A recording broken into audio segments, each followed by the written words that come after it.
પતિ કહે કે તું મારાથી ડરીને રહેવી જોઈએ, હું કહું ને એમ જ તારે કરવાનું.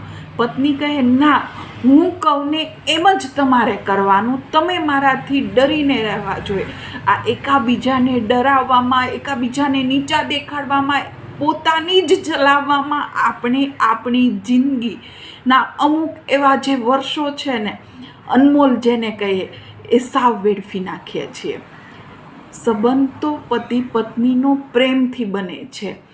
બંને એકબીજાનું કહ્યું કરવા જોઈએ અને બંને એકબીજાને રિસ્પેક્ટ આપીએ ને તો જ એ જે પટરી ઉપર ગાડી ચાલી જાય છે ને લગ્નરૂપી, એ ગાડી વ્યવસ્થિત ચાલે. નહીંતર એક પૈડું જો ખડી જશે ને તો તમે ત્યાં જ અટકી જશો. એટલા માટે બેટર છે કે તમે એક ડગલું આગળ ચાલો, એક ડગલું એ આગળ ચાલે, બંને હાથમાં હાથ પકડીને ચાલશો ને તો જિંદગી આસાન બને.